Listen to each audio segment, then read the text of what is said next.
Hello and welcome to the Pedal Cycle Workshop in Sheffield. Quick overview today of, well, an unboxing really, of the new Garmin Edge 840. I'm an 830 user, I've had it for years, got on with it really well, no problems there at all. This is one of those silly ones where I feel like the cycle trade's got me. There's no need to upgrade. They're so similar, disappointingly similar in fact, but it's just the new thing, and I saw one on one of the club guys' bikes and I thought I want one. So anyway, that's the 830, but perfectly good. It's lasted me a really long time. A little bit dirty. This will be going on eBay. I think I've dropped it once very lightly, so it's got a couple of tiny light marks on it, but generally it's in perfect condition. It's caused me no problems at all. I never really used any of the accessories. They're all brand new in there. That's just there for comparison. This is the new 840. So £450. You can find them online for about 370, 380, something like that. But 440, 450 is the RRP. And here it is. That's what it looks like when you open the box. I haven't taken this out yet. I've just unsealed the box. So that's the unit.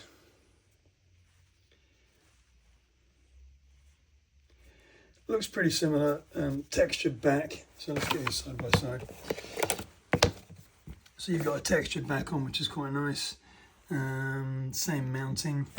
The front, this is where I've got a little bit of beef with this, to be honest. So you're going to bring out, a company as big as Garmin, you're going to bring out a new Garmin, a new Edge unit. I know it's not necessarily their flagship. There's the one above this, which is the Solar. There's the one below, which is the 540. This is the 840. They do the solar version of this, and then also they do the big one, the 1040, I think it is, which is a bit too big. It's a bit too much like having an iPhone slapped to the front of your stem. If you're going to do it, do it better. If you're going to make a new one, so this screen size is identical. There's no difference. I'll rip that off. There's no difference in the screen size at all. So I think it's 2.6 inches diagonal, something like that. They've made the bezel, if anything, thicker than the old one. So normally when new hardware comes out, they get these bezels thinned down so you get more screen real estate for the computer size. This computer is about 9, almost 10 mil wider. It's the same height. It's maybe a millimeter. I actually need to probably look at the official stats. Maybe a mil taller, but it looks like the same height, but it's definitely wider. It is, however, it's a fraction narrower. Yeah, a little bit narrower. So it looks nicer. The rounded edges, the extra buttons. I am a Garmin touchscreen hater. They're a pain in the ass when it rains. So when it rains, so the last time I used this unit in the rain, it decided to by itself delete the gravel profile that I had. So I now have to go back in and remember what all my screens were for my gravel profile. So it just does weird stuff like that when there's rain droplets on it. It just goes into menus and just goes all over the place. So I'm keen to be able to lock the screen off and use the buttons when I'm wearing thick gloves in winter or when it's raining. The rain was the real issue for me. I couldn't stand the flipping rain. As soon as it rained, the whole thing was useless. So having the side buttons is going to be a good thing. That's the main reason why I didn't go for the 540. I also didn't like that on the 540. The surround was grey, kind of this weird grey as well. It's kind of coffee coloured grey, beigey grey. Didn't like that at all. I wanted the black computer, so black surround. One other thing, this is more about the hardware than the software.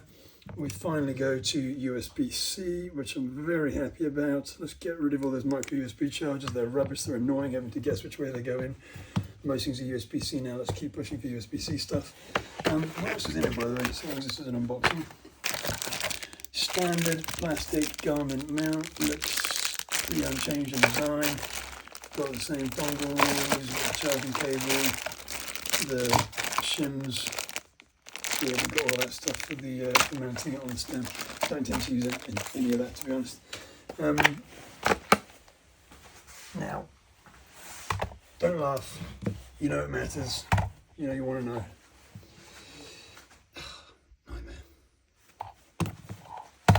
Bear with me.